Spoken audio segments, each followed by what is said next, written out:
అత్యుత్తమ ప్లేస్మెంట్స్ తో ఎంఎన్సీ కంపెనీలలో ఉద్యోగమే లక్ష్యమా? ఇంజనీరింగ్ చదవాలనే మీ పిల్లల కలని కేజీ రెడ్డి కాలేజ్ తో నిజం చేసుకోండి.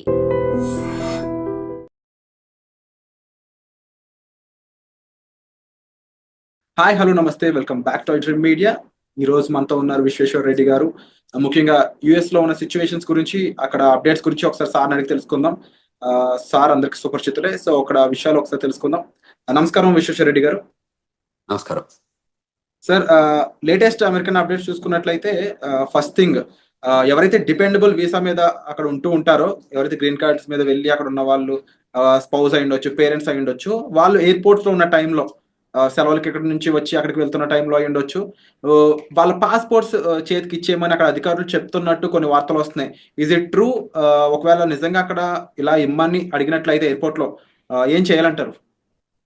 ఎక్కడ ఎయిర్పోర్ట్ అంటున్నారు? హైదరాబాద్ ఎయిర్పోర్ట్, అమెరికన్ ఎయిర్పోర్ట్ అంటారు? అమెరికన్ ఎయిర్పోర్ట్ లో తిరిగి వెళ్ళినప్పుడు. మళ్ళీ you can rephrase the question. So ఎవరైతే డిపెండబుల్ వీసా మీద అమెరికాలో ఉంటున్నారో, గ్రీన్ కార్డ్ హోల్డర్, వాళ్ళ స్పౌస్ అయి ఉండొచ్చు, అంటే వాళ్ళ భార్య అయి ఉండొచ్చు, అంటే వాళ్ళ పేరెంట్స్ అయి ఉండొచ్చు, వాళ్ళు ఇండియాకి సెలవుల కోసం వస్తున్నా, వేరే వర్క్ మీద వస్తున్నా సరే, వాళ్ళు అక్కడ ఫ్లైట్ ఎక్కే ముందు అక్కడ ఎయిర్పోర్ట్ లోకి ఎంటర్ అయినప్పుడు వాళ్ళ పాస్పోర్ట్స్ తీసుకొని వాళ్ళని హోల్డ్ లో పెట్టడం, వాళ్ళకి కొన్ని ఆంక్షలు విధించడం జరుగుతున్నాయి అని చెప్పేసి వార్తలు వస్తున్నాయి. Is it true? లేదు లేదు, కరెక్ట్ కాదు. అంటే రిటర్న్ లో ఇండియాకి వస్తున్నప్పుడు కదా ఇది. ఇండియాకి వచ్చేటప్పుడు ఏం అడగరు. ఇండియాకి వచ్చేటప్పుడు అది బికాజ్ అది హోమ్ కంట్రీ డిపార్చర్ కిందకి వస్తుంది. సో ఇండియన్ పాస్పోర్ట్ హోల్డర్స్ ఇండియాకి వెళ్ళాలనుకున్నప్పుడు ఎప్పుడైనా వెళ్ళొచ్చు. అక్కడ అమెరికాకి జీరో ఆబ్జెక్షన్ ఉంటుంది. అప్పుడు ఇండియా లోపలికి రావటప్పుడు ఇండియా వెరిఫై చేసుకుంటుంది వీళ్ళకి ప్రాపర్ పాస్పోర్ట్ ఉందా లేదా, వీళ్ళకి ప్రాపర్ ఇండియాకి వచ్చే ఎలిజిబిలిటీ డాక్యుమెంట్స్ ఉన్నాయి. అంటే ఎప్పుడైనా ఇమిగ్రేషన్ లాలో ఎలా ఉంటుందంటే, ఎవరు ఏ కంట్రీకి వెళ్తున్నారో ఆ కంట్రీ డాక్యుమెంట్స్ చూస్తారు తప్ప హోమ్ కంట్రీకి, అంటే where be born, birth place లో ఉన్న మనకి ఏదైతే పాస్పోర్ట్ ఉంటుందో వాళ్ళు ఎప్పుడు కూడా హోమ్ కంట్రీ వెరిఫికేషన్ ఉండదు. ఓకే. ఇన్ కేస్ ఇండియా నుంచి అమెరికా వస్తున్నప్పుడు అమెరికాలో అక్కడ దిగుతారు కదా, అప్పుడు పరిస్థితి ఏంటి? అప్పుడు ఏంటంటే, అప్పుడు అమెరికా అంటే అసలు యాక్చువల్ గా ఇండియాలో హైదరాబాద్ లోనే ఎయిర్పోర్ట్ లో మనం టికెట్ తీసుకునే ముందు ఏం చేస్తుంటారంటే, వాళ్ళు టిపికల్ గా మనకి ఎందుకు వెళ్తున్నారు అడుగుతారు. అంటే నేను వర్క్ చేస్తున్నాను అనుకోండి, వర్క్ వీసా చూపించమంటారు. నేను ఆమె పర్మనెంట్ రెసిడెంట్ అంటే గ్రీన్ కార్డ్ చూపించమంటారు. ఆమె సిటిజన్ అంటే వాళ్ళు యుఎస్ పాస్పోర్ట్ అడుగుతారు. అంటే టిపికల్ గా మనకి బోర్డింగ్ పాస్ ఇచ్చే ముందే ఈ 3 వెరిఫికేషన్ చేసుకుంటారు వాళ్ళు. అంటే whether you are rightfully you are going to that foreign land అని వెరిఫై చేసుకున్నాకే మనకు బోర్డింగ్ పాస్లు ఇస్తారు. Otherwise they don't issue the boarding passes. అంటే ఇక్కడ ఇంకొక విషయం నేను అబ్జర్వ్ చేస్తుంది, అంటే నేను అక్కడ వచ్చిన వార్తలు చదివినప్పుడు కొన్ని వెబ్సైట్స్ లో అవి వాళ్ళ భర్తకి కి ఎంతకాలంగా వాళ్ళు దూరంగా ఉన్నారు, ఇమీడియట్ గా పెళ్లి అయితే ఎంతకాలం దూరం ఉన్నారు, వాళ్ళ మధ్యలో బాండింగ్ ఎలా ఉంది, ఇవి కూడా చెక్ చేస్తున్నారు అని, అవి గాసిప్స్ కింద చూడాలి లేదా ఇందులో కూడా నిజంగా ఉంది? అంటే ఇందులో 2 types of we can look at it. అంటే కేస్ టు కేస్ వ్యారీ అవుతుంది. వాళ్ళ దగ్గర ఏంటంటే, ఎప్పుడైతే పోర్ట్ ఆఫ్ ఎంట్రీలో మన దగ్గర బోర్డింగ్ పాస్ తీసుకున్నాక వాళ్ళకి ఏం చేస్తారంటే, మన ఇమిగ్రేషన్ అయ్యాక మన ఫ్లైట్ అంటే ఏ రూపకంగా వస్తుంది అమెరికాకి అనేది, whether it's coming from Dubai, Qatar, what ever country, London, ఎక్కడి నుంచి వస్తుందో, వచ్చే ముందు ఏం చేస్తారంటే, వన్స్ ద పొజిషన్ క్లోజ్డ్ అయిన తర్వాత ఈ డేటా అంతా యుఎస్ పంపిస్తారు. యుఎస్ పంపించాక ఆ డేటా అంతా వాళ్ళకి బ్యాక్గ్రౌండ్ చెక్ ఎఫ్బిఐకి వెళ్ళిపోయి మళ్ళీ వీళ్ళ దగ్గరకు వస్తుంది, ఏది సిబిపి ఆఫీస్కి వస్తుంది. వచ్చిన దగ్గర వెరిఫై చేసుకుంటారు వీళ్ళు ఎక్కడి నుంచి వస్తున్నారు, వీళ్ళ బ్యాక్గ్రౌండ్ ఏంటి, వీళ్ళది ఎనీ ఇష్యూస్ ఉన్నాయా, అంటే ఇమిగ్రేషన్ ఇష్యూస్ ఉన్నాయా. In case if there is an immigration issues, వాళ్ళు ఏం చేస్తారంటే పిలిచి అక్కడ పోర్ట్ ఆఫ్ ఎంట్రీలోనే జనరల్ ఇన్స్పెక్షన్ చేయొచ్చు, రిగరస్ ఇన్స్పెక్షన్ చేయొచ్చు, సెకండరీ ఇన్స్పెక్షన్ చేయొచ్చు. సో ఈ 3 టైప్స్ ఆఫ్ ఇన్స్పెక్షన్ జరుగుతాయి. జనరల్ ఇన్స్పెక్షన్ అంటే వాళ్ళకి తెలిసిపోతుంది, అంటే గ్రీన్, ఎల్లో, రెడ్ ఛానల్ లాగా మనం ఇక్కడ పోర్ట్ ఆఫ్ ఎంట్రీలో ఉంటాయి చూడండి, అట్లా కస్టమ్స్ లలో green, red, yellow channel type. ఇది కూడా టిపికల్ గా ఎలా ఉంటుందంటే, వాళ్ళకి if they have background, very good background ఉంటే లోపలికి స్మూత్ గానే అడుగుతారు, కపుల్ ఆఫ్ క్వశ్చన్స్ అడిగి రాణిస్తారు. లేదు ఇంకా వాళ్ళకి డౌట్ ఉంటే ఒక 10 క్వశ్చన్స్ అడుగుతారు. ఇంకా బాగా డౌట్ ఉంటే ఏం చేస్తారంటే, వాళ్ళ ఫోల్డరు, ప్యాకెట్, పాస్పోర్ట్ అన్ని తీసుకొని సెకండరీ ఇన్స్పెక్షన్ అని ఒక పక్క రూమ్ తీసుకెళ్తారు. అక్కడ తీసుకెళ్లి ఒక 4-5 అవర్స్ కూర్చోబెట్టి ఆ 4-5 అవర్స్ లోపల ఏం చేస్తారంటే, వాళ్ళ పాస్పోర్టు, వాళ్ళ ఫోను, వాళ్ళ కంప్యూటరు, వాళ్ళ అన్ని తీసుకొని కూర్చోబెట్టి ఈ 4-5 అవర్స్ లోపల, అంటే వాట్ ఎవర్ దట్ స్టిపులేటెడ్ టైంలో వీళ్ళు ఏం చేస్తారంటే వాళ్ళ బ్యాక్గ్రౌండ్ చెక్ చేస్తారు. కంట్రీలో ఎప్పటి నుంచి వచ్చారు, ఎప్పుడు ఉన్నారు, ఇది మొదటిసారి వచ్చిందా లేకపోతే ఎన్నిసార్లు ఉన్న దానిలో, ఇప్పుడు H1B మీద ఉంటే ఎవరు ఏ ఎంప్లాయర్ దగ్గర పనిచేస్తున్నాడు, ఎంప్లాయర్ దగ్గర అసలు జాబ్ ఉందా లేదా, అంటే టిపికల్ గా దే వెరిఫై ఎవ్రీథింగ్.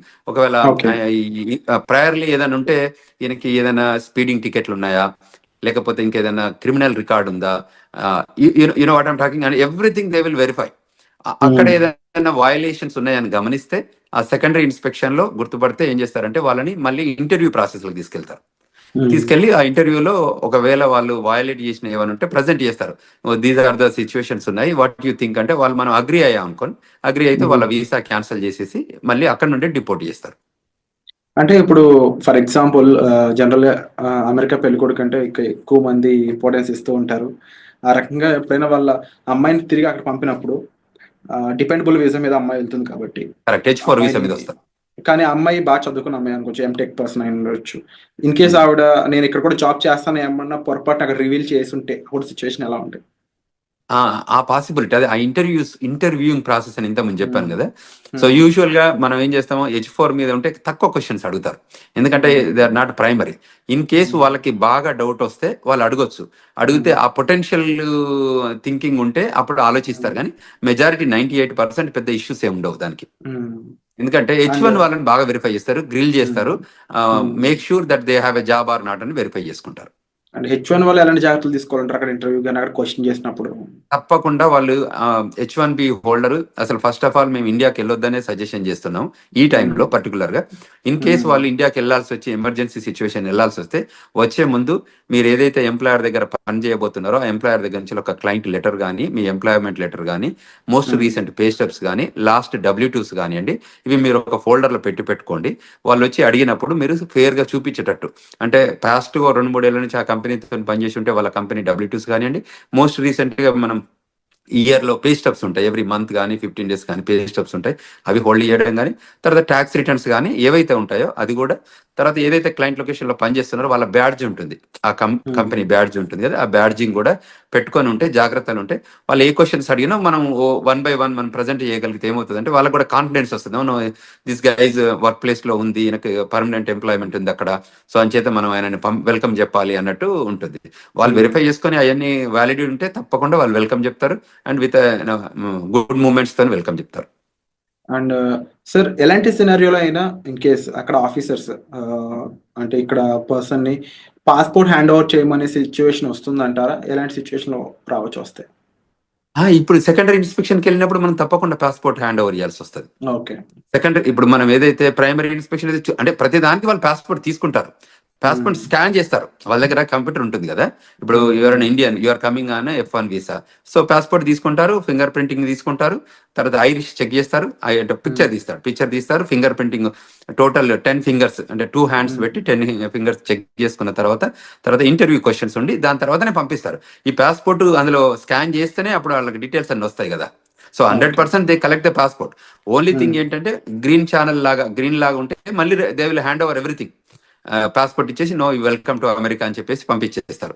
సో అది H1B ఏదంటే వాళ్ళ ఎంప్లాయ్మెంట్ ఉందా లేదా వెరిఫై చేసుకొని ఆ క్వశ్చన్స్ అడుగుతారు, ఎక్కడ పని చేస్తున్నారు, ఏంటి, ఏ జాబ్ చేస్తున్నారు, ప్రోగ్రామ్ అనలిస్టా ఏంటి అంటే డేటా అనలిస్టా, దోస్ కైండ్ ఆఫ్ క్వశ్చన్స్ అన్నట్టు. సో క్లయింట్ లొకేషన్ లో జాబ్ ఉందా వెరిఫై చేసుకొని, మీ ఎంప్లాయర్ తో టచ్ లో ఉన్నావా, అంటే దీస్ ఆర్ ద కొన్ని కామన్ మినిమం క్వశ్చన్స్ ఉంటాయి కదా. ఆ మినిమం క్వశ్చన్స్ అడిగాక మళ్ళీ దే హ్యాండ్ ఓవర్, లోపలికి వెళ్ళాక ఫస్ట్ పాస్పోర్ట్ తీసుకొని క్వశ్చన్స్ అడిగాక మళ్ళీ పాస్పోర్ట్ హ్యాండ్ ఓవర్ చేస్తారు. సో పాస్పోర్ట్ తీసుకోవడం అనేది ఒక common practice. Only American citizens అయి ఉండి వాళ్ళకి గ్లోబల్ ఎంట్రీ ఉంటే తప్ప వీళ్ళని యూజువల్ గా గ్లోబల్ ఎంట్రీ ఉన్న వాళ్ళకి ఎలా ఉంటుందంటే వాళ్ళకి ఐరిష్ తో టెస్ట్ చేస్తారు, వాళ్ళకి ఇండిపెండెంట్ గా వాళ్ళే స్కాన్ చేసుకోవచ్చు, వాళ్ళే పిక్చర్ దిగొచ్చు. ఇప్పుడు యాప్ కూడా వచ్చింది, గ్లోబల్ ఎంట్రీ యాప్. సో అందులోనే వాళ్ళు ఫోటోలు తీసుకొని సబ్మిట్ చేస్తారు, ఆఫీసర్ సిబిపి ఆఫీసర్ వెరిఫై చేసుకొని ఎవ్రీథింగ్ గుడ్ ఉందంటే వాళ్ళు ఈవెన్ పాస్పోర్ట్ కూడా అడగరు, యూ కెన్ గో అని చెప్పేస్తారు. ఎందుకంటే వాళ్ళకి బ్యాక్గ్రౌండ్ చెక్లు, వ్యాలిడేషన్ అంతా జరుగుతుంది కాబట్టి. అండ్ అలాగే ఇంకా లేటెస్ట్ అప్డేట్ ఇంకోటి చూసుకున్నట్లయితే సెంట్రల్ యూనివర్సిటీ ఆఫ్ మిచిగన్ లో ఒక చైనీస్ స్టూడెంట్ తను సోషల్ మీడియాలో కొంచెం యాక్టివ్గా ఉండడం, అది కూడా అమెరికాకి ఆపోజిట్ గా తను చేసిన రెస్పాన్స్ అనేది తను డిపార్ట్ చేసే విధంగా మారింది. ఇప్పుడు జస్ట్ 6 months స్టడీ లెఫ్ట్ ఉందంట తనకి. 2016లో తను వెళ్ళాడంట స్టడీస్ కోసం. అలాంటి సిచ్యువేషన్స్లో ముఖ్యంగా సోషల్ మీడియాలో మనం అంటే రియాక్ట్ అయ్యే విధానం కానీ, ఆఖరికి ఒక పోస్ట్ యుఎస్కి ఆపోజిట్గా ఉండే ఒక పోస్ట్ని మనం లైక్ చేసినా కూడా అది మన మీద కాస్త తీవ్ర ప్రభావం చూపిస్తుందని చెప్పేసి వస్తున్నాయి వార్తలు. ఈ పరంగా ఇండియన్ స్టూడెంట్స్ కూడా ఎఫెక్ట్ అయ్యే ఛాన్స్ ఉందా? అసలు అక్కడ స్టూడెంట్స్ ఎలాంటి జాగ్రత్తలు తీసుకోవాలంటారు? Correct, very good question Virat. Typical ఏంటంటే మనకు ఈ ఇక్కడ కంట్రీలో మనం non immigrant aliens, we are here for a short term, అంటే టర్మ్ బేస్డ్ వస్తున్నాం మనం ఈ కంట్రీలోకి. అది F1 అయితే 2 to 5 years, H1 అయితే 3 to 6 years, and permanent residence అయితే యూ హ్యావ్ రెసిడెన్సీ రిక్వైర్మెంట్ ఉంది కాబట్టి అది ఫాలో అయితే ఇస్తారు. సో ఎక్కడైతే నాన్ ఇమిగ్రెంట్ ఏలియన్స్ ఉంటారో వాళ్ళకి ఈ స్పెషల్గా ఈ రూల్స్ అని అప్లై అయ్యేది. ఎందుకంటే మనం కంట్రీ లాయాలిటీ చూపిస్తే తప్ప మనం కంట్రీ లోపలికి రానివ్వరు. సో కంట్రీకి అగనెస్ట్గా చేసే యాక్టివిటీస్ ఏదైనా సోషల్ మీడియా రూపకంగా కానీ వాళ్ళకి ఎక్కడైనా అబ్జర్వ్ చేసి ఉంటే వాళ్ళు వెరిఫై చేసుకుంటారు, వెరిఫై చేసుకొని క్వశ్చన్ చేస్తారు. ఎక్కడైనా ఎవిడెన్స్ దొరికితే తప్పకుండా వాళ్ళు క్వశ్చన్ చేస్తారు, ఈజ్ దట్ యూ అని చెక్ చేసుకొని వాళ్ళు డిపోర్టేషన్ ప్రొసీడింగ్ చేస్తారు. ఇప్పుడు ఈ ట్రంప్ అడ్మినిస్ట్రేషన్ సెకండ్ టర్మ్ వచ్చాక ఏంటంటే చాలా ఎగ్జిక్యూటివ్ ఆర్డర్స్ తీసుకున్నారు. అందులో some of the executive orders వాళ్ళకి అవుట్ రైట్ సిబిపి ఆఫీసర్కి అథారిటీ ఇస్తుంది డిపోర్టేషన్ చేయడానికి. సో అందులో ఏ సిచ్యువేషన్ ఎరైజ్ అయినా, ఏ రకమైన ఇష్యూస్ వచ్చినా, ఏ రకమైన లాయాలిటీ ఇన్ స్టేక్లో ఉన్నా, అంటే ఆ లాయాలిటీ ప్రూవ్ చేయలేకపోయినా వాళ్ళకి every right to send them back, period. There is no second to it. అంటే ఇప్పుడు స్టూడెంట్స్ అనేవాళ్ళు already campus outside jobs చేయకూడదని కొన్ని రూల్స్ ఉన్నాయి. సో ఇప్పుడున్న టైంలో స్టూడెంట్స్ అనేవాళ్ళు ముఖ్యంగా తీసుకోవాల్సిన టాప్ 3 జాగ్రత్తలు అంటే ఏం చెప్తారు? అంటే టిపికల్గా వీళ్ళు ఏం చేయొచ్చు అంటే ఏదైతే స్టూడెంట్గా మనం ఫోకస్గా ఏదైతే ఎడ్యుకేషన్ కోసం మనం వచ్చామో దాని మీదనే స్ట్రిక్ట్ ఉండి ఆ లైన్లోనే మనం పనిచేసుకోగలిగితే ఏ ఇష్యూ లేదండి. విత్ ఇన్ ద 2 years లోపల ఎడ్యుకేషన్ కంప్లీట్ చేసి 3 years ఓపీటీసీ అంటే regular OPT and stem OPT తీసుకొని పనిచేసుకోగలిగితే దెర్ ఇస్ నో ఇష్యూ. ఎప్పుడైతే మనం ఇమిగ్రేషన్ నేషనాలిటీ యాక్ట్ వయలేషన్స్ ఏదైనా చేస్తే ఆ వయలేషన్స్ ఐడెంటిఫై అయితే తప్ప వాళ్ళు వెల్కమ్ చెప్తారు. ఇట్ ఈస్ అ కంటిన్యూస్గా కంట్రీ నీడెడ్ స్టూడెంట్స్. అందువల్ల ఎప్పుడు కూడా వాళ్ళని అంటే డిపోర్ట్ చేయడం అనేది ప్రైమరీ ఏం పెట్టుకోరు. టిపికల్గా ఏంటంటే వాళ్ళు రావాలి, కష్టపడి చదువుకోవాలి, కంట్రీకి వాళ్ళ కాంట్రిబ్యూషన్ కావాలనే కోరుకుంటుంది అమెరికా. సో అందులో ఎమినెన్సీ ఎఫెక్టివ్గా స్కిల్ ఉన్న వాళ్ళందరినీ కూడా కంట్రీ ఎప్పుడు లూజ్ చేసుకోదు. ఎప్పుడైనా స్కిల్ లేబర్ కానివ్వండి, స్కిల్ నాలెడ్జ్ ఉన్న వాళ్ళు కానివ్వండి, ఎడ్యుకేషన్లో కానీ ఎంప్లాయ్మెంట్ కానీ ఎక్స్ట్రాడినరీ ఎబిలిటీ మనం పెర్ఫామ్ చేస్తే అమెరికా ఎప్పుడు కూడా వెళ్ళగొట్టదు. ఎప్పుడు వెళ్ళగొడుతుంది? Any backgrounds, negative background, criminal background, financial background issues ఉన్నప్పుడు, అటువంటి ఇష్యూస్ వాళ్ళు అబ్జర్వ్ చేసినప్పుడు వాళ్ళు క్లియర్గా చెప్తారు, you are violating this so and so sections 1, 2, 3, so based on this sections you are deportable case అని చెప్పి డిపోర్ట్ చేస్తున్నారు. సో అందువల్ల మన వాళ్ళకి ఏం చెప్తానంటే ఇది స్టూడెంట్స్ కానీ అదేవిధంగా స్టూడెంట్ పేరెంట్స్ కూడా గైడ్ చేస్తున్నాం. ఎందుకంటే ఇప్పుడున్న కరెంట్ జనరేషన్లో, కరెంట్ సిచ్యువేషన్లో, జనరేషన్ మీన్స్ ఏంటంటే ఇది డిజిటల్ ఏజ్ జనరేషన్. అంతకుముందు ఏంది first generation, second generation type, ఇప్పుడు డిజిటల్ ఏజ్ జనరేషన్ వచ్చింది. సో మీరు ఏది చేసినా అక్కడ ట్రాక్ అవుతుంది. సో మనం అందులో తప్పించుకోవడానికి ఛాన్స్ లేదు. కాబట్టి మనం ముందే జాగ్రత్త పడి మిస్టేక్స్ చేయకుండా ప్రాపర్ గైడెన్స్ తీసుకొని, ఇప్పుడు మాలాగా సీనియర్స్ ఉన్న వాళ్ళు కాకుండా ఇక్కడ ఏదైనా ఇమిగ్రేషన్ లా ఫార్మ్స్ ఉన్నా కూడా రైట్ఫుల్ గైడెన్స్ తీసుకొని వాళ్ళు చేసే ప్రతి యాక్షన్లో కూడా బిఫోర్ దే యాక్ట్ ఈ గైడెన్స్ తీసుకొని ముందుకెళ్ళగలిగితే that is the best option to do.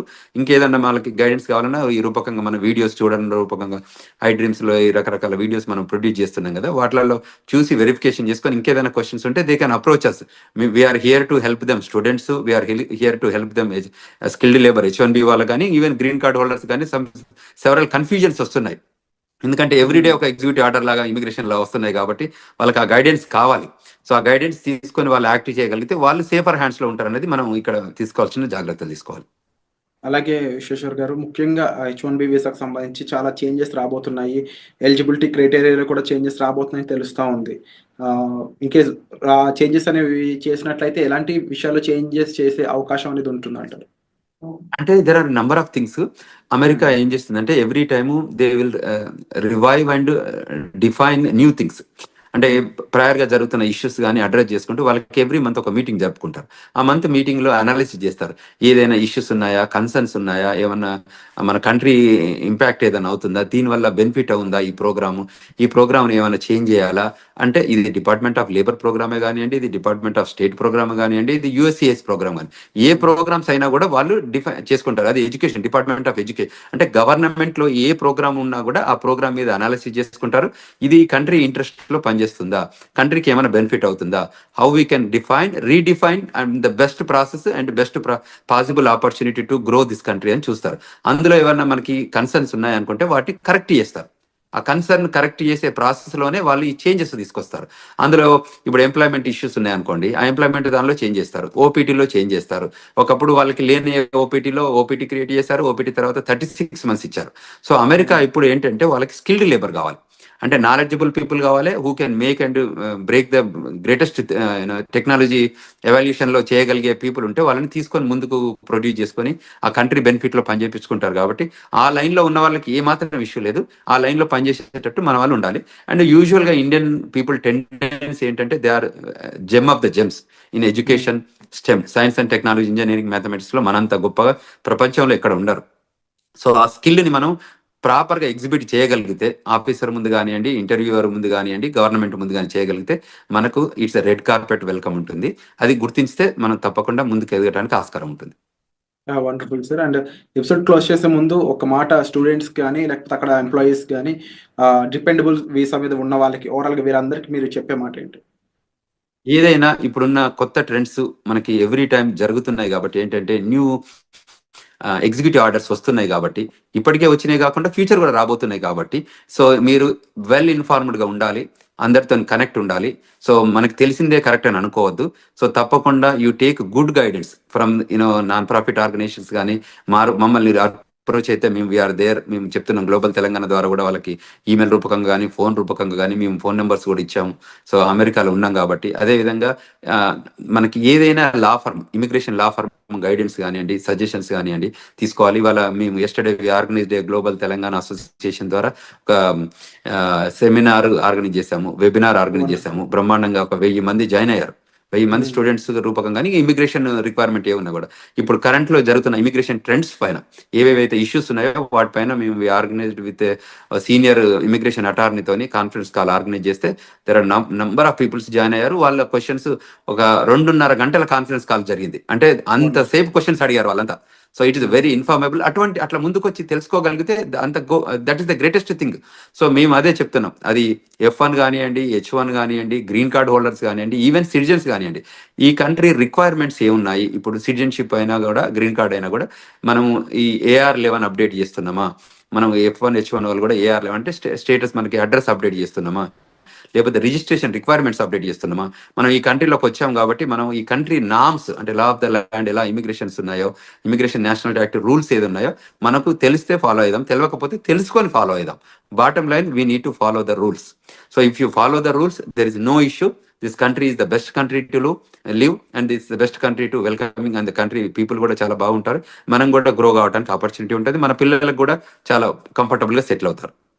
So అక్కడ ఉన్న చదువుకునే స్టూడెంట్స్ అయి ఉండొచ్చు, వర్క్ చేసే వాళ్ళు అయి ఉండొచ్చు, ఎవరు కూడా ఇన్సెక్యూరిటీస్ ఏం పెట్టుకోకుండా ప్రాపర్గా ప్రొఫెషనల్స్ని కలిసి మీ డౌట్స్ అనేవి సాల్వ్ చేసుకోగలిగినట్లయితే మీరు ఒక సేఫ్ అండ్ సెక్యూర్ లైఫ్ అక్కడ లీవ్ చేయొచ్చండి. దాంతోపాటుగా అంతగా మిమ్మల్ని ఇబ్బంది పెట్టే విషయం అయితే మాత్రం తప్పకుండా ఇమీడియట్లీ మీరు ఒక ప్రొఫెషనల్ కానీ ఎంబసీ సైడ్ పీపుల్ కానీ లేకపోతే అక్కడ లా ఫీమ్ సంబంధించిన పర్సన్స్ అయి ఉండొచ్చు, లేకపోతే మన విశ్వేశ్వరరావు గారు లాంటి ప్రొఫెషనల్స్ మీరు కలిసినట్లయితే కాస్త జాగ్రత్తలతో పాటుగా మీకు కాస్త గైడెన్స్ ఇచ్చే ఛాన్సెస్ అనేవి దొరుకుతాయి. సో తప్పకుండా మీరు తీసుకునే ఇనిషియేషన్స్ అనేవి చాలా గ్రేట్ విశ్వేశ్వర్ గారు. తప్పకుండా మీరు కండక్ట్ చేసే వెబినార్స్ అయి ఉండొచ్చు, లేకపోతే ఇలా ఇంటర్వ్యూస్ రూపంలో అయి ఉండొచ్చు, చాలా ఇన్ఫర్మేషన్ని చాలా మందికి అందిస్తూ ఉన్నారు. So we are thankful and thank you so much for great information.